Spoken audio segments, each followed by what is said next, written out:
Bismillahirrahmanirrahim. Qala al-musannif rahimahullahu taala wa nafa'ana bihi wa bi ulumihi fid dharain amin. Bismillahirrahmanirrahim. Fa in ata'nakum, maka apabila taat patuh itu istri kum kepada kamu sekalian, bima di dalam sesuatu yuradu yang kamu kehendaki, minhunna yang laki-laki hendaki, minhunna daripada istri, ya pala tabgau, maka janganlah kamu mencari-cari etat lubu, yaitu mencari-cari alaihinna atas istri, sabilan jalan, ayat torikon yaitu jalan, ila dorbihinna untuk memukul istri. Contohnya kantua bihuhunna, seperti kamu mencaci-caci atau menjelek-jelekan huna kepada istri, alama atas kasus mado yang telah lewat apama. Payajuru maka menimbulkan apal amru atau menarik itu al amru perkara ila dorbi kepada memukul. Wayaudu dan kembali apa al khisomu permusuhan. Balij alu hendaknya menjadikan kamu sekalian kepada kasus masalah karena yang telah terjadi minhuna daripada istri ka'alam yakun, seolah-olah tidak pernah terjadi itu masalah. Maksudnya kemarin ketika istri itu nusuj, ngambek, menentang kepada suami, kemudian dinasehati belum nurut, misalkan pisah kamar nggak nurut juga, akhirnya dikerasin nurut. Nah ketika udah nurut, maka jangan mencari-cari jalan untuk bertengkar kembali. Kadang malah misalkan disindir-sindir lagi atau diungkit-ungkit lagi. Nah, jadi harusnya ketika kita udah damai, masalah itu seolah-olah nggak pernah terjadi. Udah nggak usah diungkit-ungkit, nggak usah dibicarakan lagi. Kenapa? Karena sesuai dengan sabda Kanjeng Nabi, fa inna taiba, karena sesungguhnya orang yang tobat minadzanbi daripada dosa, kaman la dzanbalah, seperti orang yang nggak punya dosa. Lu Nabi aja bicaranya orang yang bertobat dari dosa itu seperti yang nggak punya dosa. Kita bermasalah sama istri, durder ya kan? Damai, ya udah nggak usah diungkit-ungkit lagi. Kenapa? Udah damai, udah saling memaafkan. Berarti seperti orang yang nggak punya salah. Kenapa? Udah saling memaafkan. Wa qala Rasulullah sallallahu alaihi wasallam, dan bersabda Kanjeng Nabi Muhammad sallallahu alaihi wasallam, man barang siapa sobaro yang sabar orang tersebut, ala khuluqi jaujatihi atas pekerti istrinya. Istrinya cerewet misalkan, sabar. Istrinya nggak bikinin kopi, sabar. Atau apa aja, sabar deh. A'tahullah, maka Allah akan memberikan kepada itu suami mislama u'tiya Ayub, pahala sebagaimana pahala yang diberikan oleh Allah kepada Nabi Ayub alaihis salam. Karena itu suami ini paling enak punya istri cerewet, pahalanya gede. Pahalanya gede. Loh, kita kan hidup di dunia sebentar. Iya kan, loh, kita cari pahala sholat belum tentu khusyuk, karena sholat itu dinilai dari khusyuknya. Kalau khusyuknya mulai dari takbiratul ihram sampai salam, khusyuk semua, ya besar pahalanya. Tapi kalau khusyuknya misalkan cuma takbiratul ihramnya aja, karena itu begitu di antara para ulama nih banyaknya ya udah biasa aja, nggak pernah nggak pernah merespon, sabar aja, santai aja, diomelin sama istrinya santai aja. Kenapa? Dia tahu pahalanya sangat besar. Jadi siapapun suami yang sabar atas pekerti istrinya, maka dia akan diberi oleh Allah pahala sebagaimana pahala yang diberikan oleh Allah kepada Nabi Ayub alaihis salam. Nabi Ayub nih ujiannya sangat berat. Nabi Ayub dulunya kaya raya, punya ternak, punya budak, punya ini habis semuanya. Punya rumah, roboh rumahnya. punya anak, anaknya meninggal semuanya. Kemudian sampai badannya juga sakit. Ujian berat. Kita kalau diuji begitu kayaknya nggak kuat. Mendingan dicerewetin deh, dapat pahala Nabi Ayub. Artinya kan kalau kita udah tahu pahalanya begini gede, kita kalau misalkan dia lagi cerewetnya enak. Alhamdulillah dapat pahala Nabi Ayub. Santai jadinya. Kitanya jadi nggak nafsu ya kan? Kenapa? Dapat pahala Nabi Ayub.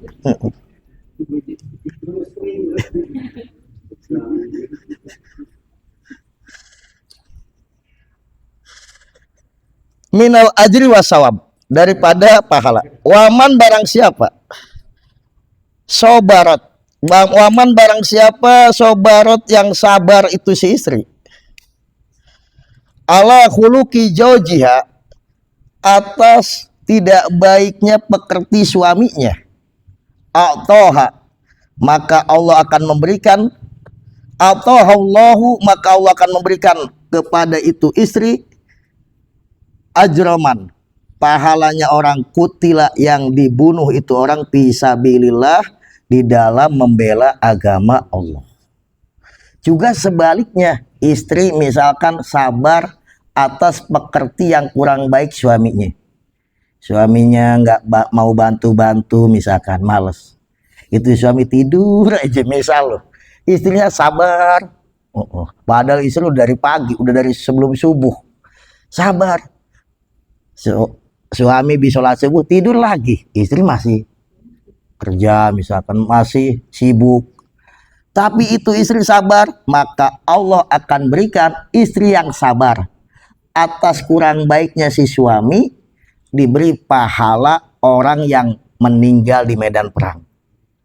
Lu kita kalau sekarang ke Israel belum tentu berani, iya kan? Lu iya.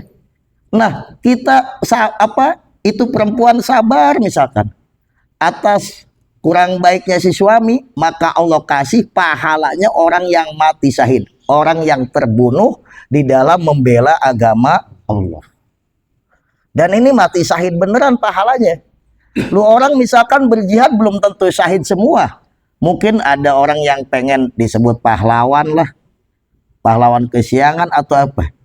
Nggak semua syahid. Tapi kalau ini istri sabar atas kurang baiknya suami, Allah beri pahala orang yang meninggal di medan peperangan karena membela agama Allah. Karena itu kalau udah tahu begitu loh, istri santai aja. Suami kurang pati pengertian dikit, santai. Kenapa? Dapat pahala gede. Karena suami istri itu ibadah yang paling nikmat. Loh, istri melihat wajahnya suami dapat pahala. Melihat dengan penuh kasih sayang, kasihan ya suamiku capek, misalkan, pahala. Suami lihat wajah istrinya, pahala. Lihat wajah istrinya, pahala. Itu baru lihat doang udah pahalanya gede, apalagi selanjutnya udah pahala terus. Itu kalau rukun. Ya kalau nggak rukun mah susah. Enggak, itu misalkan melihat sampai ini ya nggak ada pahala kalau itu. Bisa dosa, itu pahala itu kalau rukun.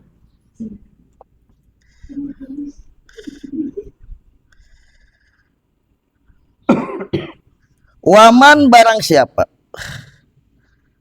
waman siapa perempuan zolamat yang berbuat zolim, siapa jaujuha suaminya itu perempuan,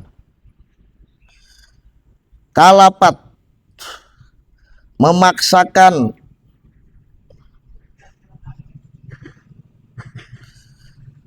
waman siapa perempuan zolamat yang berbuat zolim itu perempuan jauh jahat kepada suaminya, kalapat memaksakan itu perempuan kepada suaminya sesuatu layatiku yang suaminya nggak mampu, wa adzanat, bener wa adzanat ya, bukan,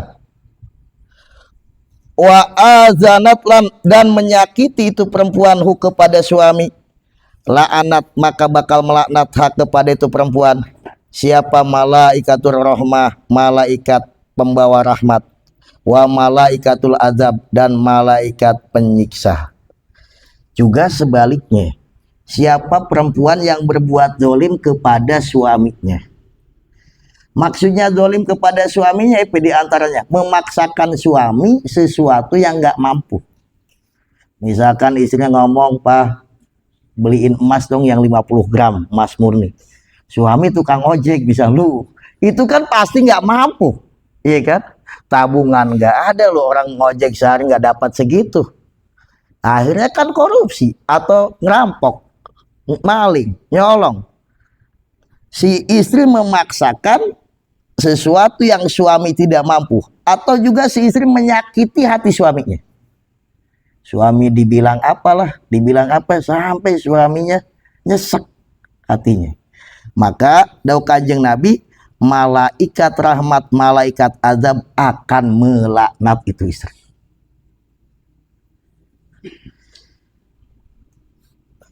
Waman sobarot, waman dan barang siapa istri sobarot yang sabar itu istri ala adiyati jaujiha, atas menyakiti suaminya si istri, Allah Ta'ala, maka Allah akan memberikan pahala kepada itu istri sawaba asyata, pahalanya Siti Asiyah, wa Maryam binti Imran, dan pahalanya Siti Maryam binti Imran.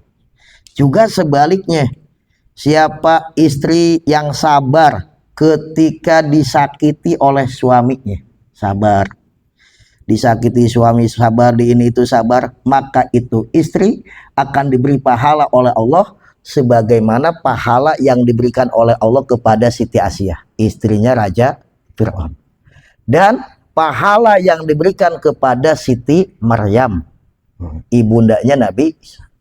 Artinya lu kadang-kadang penting kita, maksudnya nggak akur-akur dikit, misalkan ada kadang-kadang kata-kata begini, kenapa? Untuk dapat pahala yang besar.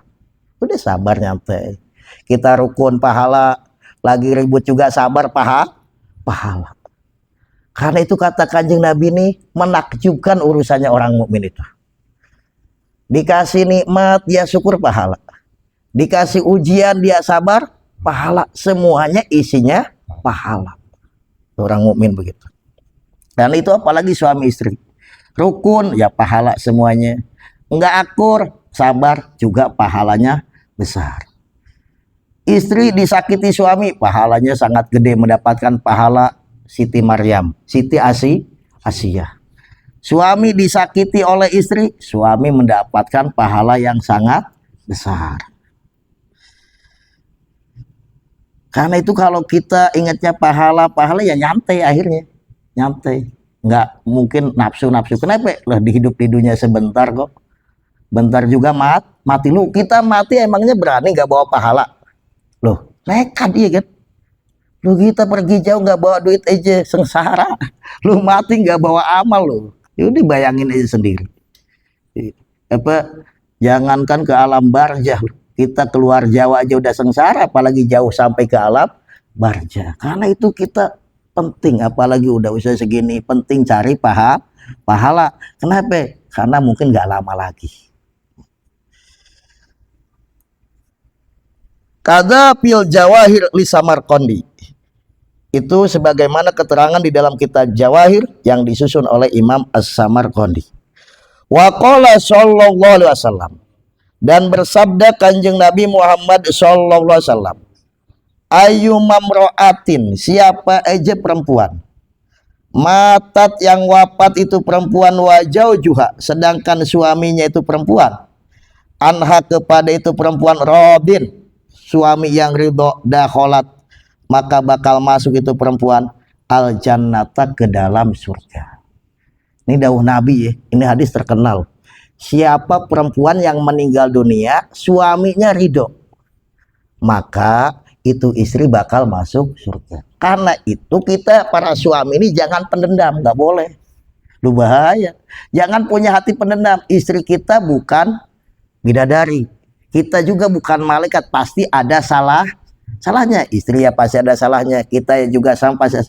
Yang penting memaafkannya ini, yang paling penting saling memaafkan. Kenapa? Kalau kita maafkan semua istri, kenapa istri juga capek kok? Istri juga bela-belain kita kok. Masa cuma salah sedikit aja kita unek-unek, ya kan? Kita maafkan. Sehingga seandainya ajal tiba, si istri meninggal, kita memaafkan, kita ridho kepada dia, istri kita masuk surga. Enak, Allah nih maha pengasih, Allah maha luar biasa, ngikuti ridhonya suami. Lu Allah ngalah. Bayangin. Suaminya ridho, Allah ridho, bahkan sampai dimasukkan ke dalam surga. Tapi tentunya dengan catatan itu si istri melaksanakan perintah Allah, sholat gitu ya, meninggalkan larangan-larangannya juga. Gak cuman nurut sama suami, sholat enggak, nyolong terus-terusan misalkan, ya nggak masuk surga kalau begitu, walaupun suaminya ridho. Iya kan, nggak model begitu. Maksudnya suaminya ridho, dia juga melaksanakan perintah dan meninggalkan larangannya. Karena di sini pun dikatakan ma'id yaniha baqiyatil ma'murat wa tajanubil manhiyat. Itu istri dengan melaksanakan semua yang diperintahkan dan menjauhi yang dilarangnya. Kemudian suaminya ridho. Makanya kita para suami nih, kalau istri ada salah maafkan. Kalau sampai meninggal, kita harus menjadi saksi di hadapan Allah bahwa saya ridho ya Allah atas semuanya. Atas kebaikannya saya ridho, atas kesalahannya pun saya ridho. Begitu. Nanti kita pun begitu loh. Kalau kita mati duluan, ya istri kita ridho juga. Karena nggak mungkin kita akan sekejam itu melihat yang terbujur kaku begitu. Makanya yang penting saling memaafkan, udah indah. Allah juga akan ikut memaafkan. Sampai ada perempuan solihah nih, perempuan solihah, suaminya udah tua sakit-sakitan, dia masih muda. Tapi dia ngomong sama orang nih, pengen mati duluan biar suaminya panjang umur. Kan aneh ya. Ditanya, lu kenapa?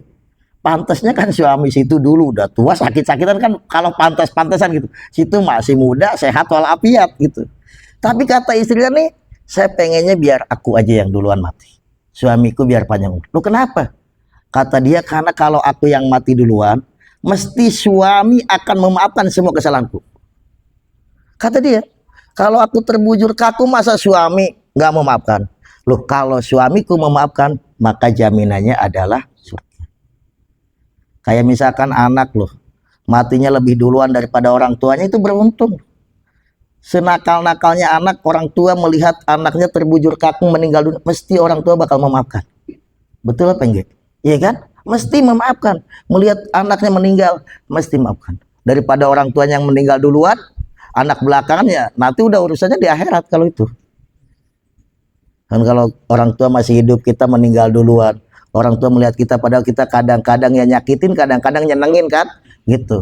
Ini yang nyakitinnya ini yang masalah. Tapi orang tua mesti memaafkan. Ya, kayak seperti tadi perempuan itu. Kenapa dia pengen meninggal duluan? Karena mesti kata dia, suamiku tidak akan tega ketika melihat aku udah meninggal. Mesti dia akan memaafkan. Itu harapannya begitu.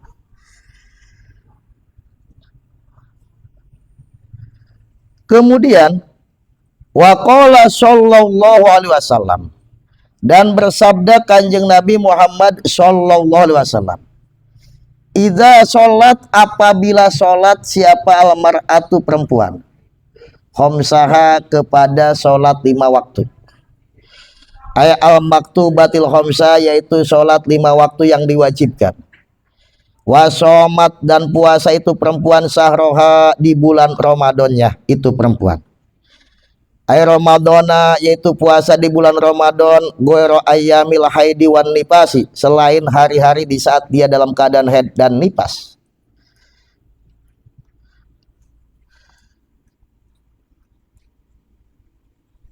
Wahafidot, dan menjaga itu perempuan farjaha, kepada kemaluannya.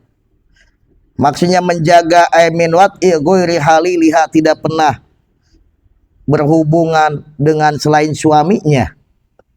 Wa ata'at, dan taat itu perempuan jauh jahat kepada suaminya.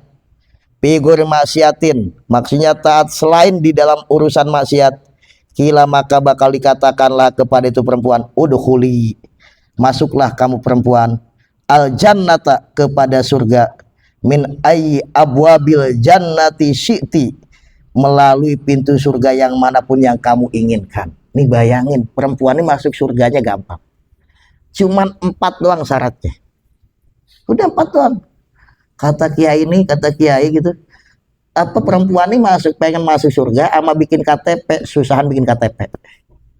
Masuk surga bagi perempuan itu sangat gampang. Yang pertama syaratnya sholat 5 waktu. Sholat 5 waktunya benar gitu. Kemudian puasa Ramadan.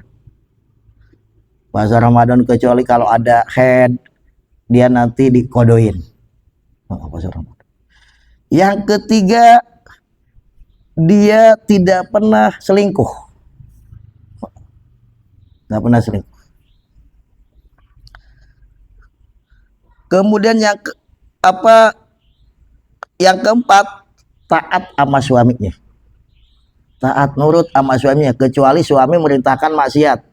Suruh pasang togel, misalnya jangan mau. Sama suami disuruh, Neng beli karcis buat itu pasang togel, jangan mau. Selain maksiat, itu cuma 4 doang. Maka akan dipersilahkan bagi itu perempuan mau masuk pintu surga manapun dipersilahkan. Lu surga tuh ada pintu-pintunya, ada babu royan, pintu khusus untuk ahli puasa. Yang masuk ahli puasa. Setelah ahli puasa masuk ditutup. Babu duha, pintu orang-orang yang ahli duha udah pada masuk tutup. Tapi ini perempuan yang melaksanakan 4 hal dipersilahkan masuk melalui pintu mana aja. Misalkan yang ini antri bisa pintu yang lain, yang ini antri bisa yang lain. Paling yang berat itu cuma taat sama suami doang. Sholat 5 waktu enteng ya kan? Biasa gitu sholat 5 waktu. Puasa Ramadan enteng. Nggak selingkuh insya Allah enteng gitu. Itu taat sama suami. Loh kenapa? Karena kan suami itu imam, istri itu adalah makmum. Cuman kadang-kadang lu istri pengen jadi imam, itu nggak boleh, nggak sah. Masa makmumnya laki-laki, imamnya perempuan kan? Iya kan? Suami ini imam, itu taat aja, nurut. Jadi latih deh, yang nurut sama suami, yang patuh sama suami. Insya Allah, nih dipersilahkan mau masuk pintu surga mana. Lu di zaman sekarang nih, di saat kemaksiatan merajalela, kita di dalam rumah bisa berbuat dosa, membuka pintu udah banyak dosa. Lu ini kalau nggak kita jalankan sayang-sayang, ya kan? Bagi perempuan nih gampang. Kalau laki-laki pengen masuk surga, wah syaratnya banyak udah. Ditanya ini dan itu, perempuan cuma 4 tuh, 4 langkah masuk surga. Dan juga kalau perempuan itu taat sama suami, itu barokahnya anak-anaknya menjadi anak yang soleh dan soleha. Lihatin coba aja, lihatin. Mesti itu anak-anaknya jadi berkah, jadi soleh dan soleha. Tapi kalau misalkan nggak taat, malah suaminya yang nurut sama istrinya, udah anaknya nanti berani. Kenapa? Mau bilang sama bapak aja kalah sama mama misalkan, iya kan? Ya udah.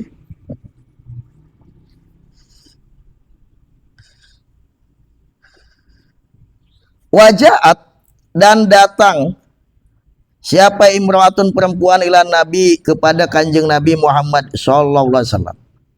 Faqalat, maka berkata itu perempuan, ya Rasulullah, wahai utusan Allah. Ana sesungguhnya aku wafidatun nisa, aku nih utusan para kaum ibu-ibu misalkan. Wahai Rasulullah, saya ini ketua muslimat NU mungkin kalau sekarang ya. Diutus untuk datang kepada engkau. Ay rasuluhunna, yaitu utusan ibu-ibu, ilaika, untuk datang kepada engkau. Tujuannya li as'aluka, supaya aku bertanya kepada engkau, an-nasibihinna, atas bagiannya nisa minal jihadi, daripada jihad. Jadi kalau dulu nih zaman Rasulullah nih, baik laki-lakinya baik perempuannya, dia ngiri urusan pahala. Kalau sekarang kayaknya pahala ini disepelekan loh. Zaman Nabi enggak. Orang miskin datang kepada kanjeng Nabi bukan karena ngiri kekayaannya, enggak, ngiri karena pahalanya. Kata orang-orang miskin, ya Rasulullah, enak loh orang kaya. Aku sholat, dia sholat. Aku puasa, dia juga puasa. Aku zikir, dia juga zikir. Lu giliran dia sodakoh, aku nggak bisa sodakoh. Gimana dong ya Nabi, saya pahalanya kalah sama orang kaya. Dia sodakoh, kita nggak bisa sodakoh. Dia haji, kita nggak bisa. Kata Kanjeng Nabi, yang banyak zikir. Suruh banyak zikir. Dulu begitu. Ngiri, ini ngiri urusan pahala. Itu ngiri bagus, itu namanya ghibtoh. Begitu juga di jam apa ini perempuan datang diutus oleh ibu-ibu muslimat. Coba kamu datang deh sama Kanjeng Nabi, tanyain sama Kanjeng Nabi. Lu enak laki-laki ini bisa jihad, bisa fisabilillah. Kalau mati, mati syahid. Diampuni seluruh dosa-dosanya. Kanjeng Nabi ini orang yang mati syahid ini dosanya mau yang kecil maupun yang besar diampuni semua dosanya. Kecuali utang doang. Makanya hati-hati loh, jangan gampang-gampang utang. Walaupun mati syahid, kalau utang tetap dipenjara di dalam barjahnya sebelum dibayar. Kecuali kalau punya anak soleh solihah, anaknya bayarin, aman. Ya kalau enggak, kalau utangnya gede, ya kan? Nah itu bahaya. Walaupun mati syahid, apalagi nggak mati syahid gitu loh. Orang yang mati syahid aja punya utang masalah, apalagi yang nggak mati syahid. Nah ini perempuan ini enak dong ya Rasulullah, laki-laki bisa berjihad mendapatkan pahala yang besar. Jihad itu pahala sangat besar. Nah kami perempuan gimana ya Rasulullah nggak bisa mendapatkan pahala itu? Kata Kanjeng Nabi, jihadukunna fi baitikunna. Jihadnya kamu para perempuan ini di rumah melayani suami, itu pahalanya sebagaimana pahala jihad. Loh, bikin kopi buat suami itu pahalanya gede banget. Bikin kopi doang. Tapi jangan kalau lagi ngambek bikin kopi sama buat suami, gulanya diganti sama garam. Ngamuk suaminya, iya kan? Pahalanya gede. Apa istri misalkan cuci baju, apa nyapu, itu pahalanya mendapatkan pahala jihad. Jihadukunna fi baitikunna. Jihad kamu wahai para perempuan di rumah jihadnya.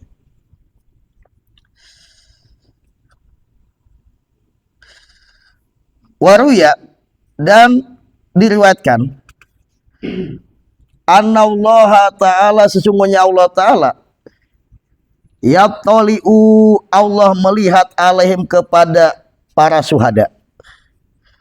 Wa yaqulu, dan berkata Allah kepada para syuhada, saluni, memohonlah kamu sekalian kepadaku masyitum, apa yang kamu inginkan.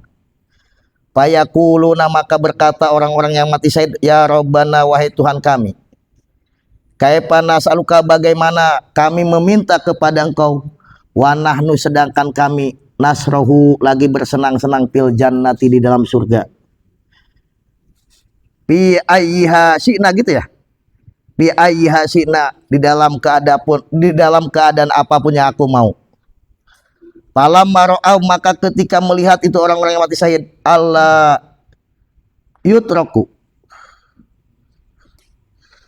Allah yutroku, hendaknya ditinggal itu orang yang mati syahid, min ayyas alu, daripada memohon syai'an, sesuatu. Qalu, maka berkata itu orang yang mati syahid, nas aluka anturodda arwahana, aku memohon kepada Engkau ya Allah, kembalikanlah arwah kami ila ajsadina, kepada jasad-jasad kami, di dunia, di atas dunia. Nuqatal, maka dibunuh kami, fisabilika, di jalan Engkau. Wadzalika lima ra'au minan naim. Kenapa minta demikian? Karena yang mereka saksikan daripada kenikmatan-kenikmatan. Jadi orang yang mati syahid ini sangat senang di surganya, bahagia di surga. Walaupun ada riwayat masih ruhnya di dalam telihnya burung, ya. Pokoknya ceritakan dia udah mendapatkan kenikmatan di surga. Itu orang-orang yang mati syahid lagi menikmati keindahan surga. Di surga nih semuanya nikmat. Yang dilihat di surga nikmat. Nggak kayak di dunia yang dilihat sampah. Apa di surga nggak ada. Yang dilihat nikmat, yang diraba nikmat, yang semuanya nikmat. Nggak ada yang nggak nikmat di surga. Semuanya nikmat. Nah, orang mati syahid ini ditawarin oleh Allah, udah pada dikasih surga, ditawarin oleh Allah, hei orang-orang mati syahid, minta kepadaku. Kata dia, bagaimana ya Allah kami harus meminta kepada Engkau, kami udah nikmat. Disuruh minta, dia khawatir ditinggal kalau nggak minta, akhirnya ya udah minta. Aku meminta ya Allah, kembalikan lagi ruhku ke dalam jasadku, nanti aku mau perang lagi. membela agama lagi sampai terbunuh mati syahid. Kenapa? Saking dia merasakan menjadi orang mati syahid mendapatkan kemuliaan yang luar biasa, mendapatkan kenikmatan yang luar biasa. Perang misalkan membela itu tuh melawan orang-orang kafir, kafir harbi Israel ya. Itu mati syahid. Nah, ini perempuan bisa mendapatkan pahala seperti itu tanpa usah perang. Gak perlu ngangkat senjata. Jihadnya di rumah. Nyenengin suami, bikin kopi buat suami, membahagiakan hati suami, atau juga ngurus rumah. Itu pahalanya pahala jihad. Kalau mati, ya mati syahid juga. Asal niatnya yang baik. Gitu. Loh, orang yang mati syahid aja disuruh minta tambah kenikmatan, udah merasa cukup. Udah nggak mau, merasa cukup. Tapi khawatir ditinggal, ya udah minta lagi. Cuman minta, ya Allah kembalikan lagi aja ruhku ke dalam jasad. Aku mau perang kembali, pengen mati syahid lagi. Karena itu memang kita dimudahkan umatnya Rasulullah nih. Dimudahkan jalan untuk ke surga, jalan untuk mendapatkan pahala yang banyak, itu dimudahkan. Asal kita jangan ego. Buang ego buat itu bahaya. Karena itu kita udah niatkan kita nih untuk mencari ridho Allah. Niatkan untuk mencari pahala sebanyak-banyaknya di sisi Allah Subhanahu wa Ta'ala. Lu memang harus begitu. Cuman kan kadang-kadang orang nih bisikin setan. Loh, apalagi yang tetangga dia omongin, kamu ini dimanfaatin sama suami itu. Oh, suaminya enak aja begitu. Itu kan bisikan setan yang model begitu. Atau sebaliknya, suami dibisikin begitu. Artinya mestinya kita harusnya sadar bahwa kita nih beruntung menjadi orang yang bermanfaat. Manfaat bukan dimanfaatin, menjadi orang yang bermanfaat. Loh, orang Nabi bersabda, khairun nas anfa'uhum linnas, sebaik-baiknya manusia itu yang bermanfaat. Jangan kita merasa dimanfaatin orang, tapi kita harus merasa kita menjadi orang yang banyak bermanfaat buat orang lain. Akhirnya kita hidup senang, hatinya tenang, pahalanya besar, meninggal ya udah insya Allah mati syahid. Makanya Nabi pernah bersabda, aksaru syuhada'i ummati ashabul furus. Banyaknya orang yang mati syahid dalam umatku itu matinya di tempat tidur, bukan mati di medan perang, matinya di tempat tidur. Ya karena itu perempuan jihadnya di rumah, suami juga begitu, misalkan memperjuangkan anak istrinya mencari rezeki yang halal, itu mendapatkan pahala jihad. Loh, orang berdagang itu asalkan menjadi pedagang yang jujur, kalau mati ini jadi kanjeng Nabi, ini hadisnya sahih, dikumpulkan ama syuhada ama siddiqin wa syuhada. Dalam kitab Sulam Mutafaq itu, at-tajiru soduk, pedagang yang jujur, yuhsaru yaumal qiyamah ma'as siddiqina was syuhada. Itu nanti kalau meninggal dikumpulkan oleh Allah dengan para siddiqin. Siddiqin itu pangkat tertinggi setelah Nabi dan Rasul. Wali-wali paling besar, pangkat tertinggi setelah Nabi dan Rasul. Dan orang-orang yang mati syahid. Itu pedagang. Loh, kenapa kata ulama kok dagang aja sampai mendapatkan pahala yang begitu besar? Karena di dalam berdagang itu ada jihad melawan hawa nafsu. Loh, kadang-kadang kan dibisikin, loh kalau kamu bohong dikit untungnya gede. Tapi kalau jujur untungnya kecil. Kira-kira pilih mana gitu? Bohong dikit untungnya gede, jujur untungnya kecil. Ada untungnya tapi nggak gede. Tapi ada berkahnya. Ada jihadnya di situ. Makanya ini jaminan dari kanjeng Nabi. Pedagang yang jujur, tajiru soduk yuhsaru yaumal qiyamah masiddiqina wasyuhada. Pedagang yang jujur itu nanti bakal dikumpulkan oleh Allah di hari kiamat bersama para siddiqin dan orang-orang yang mati syahid, tapi dengan catatan jujur. Kenapa? Dalam kejujuran itu ada jihad, ada mujahadatun nafs, jihad atau memerangi hawa nafsu. Karena kan nafsu kadang-kadang pengen menghalalkan segala cara biar cepat kaya, biar dapat untung gede. Tapi iman kita memerintahkan kita untuk berbuat jujur. Itu saja, wallahu a'lam bishawab.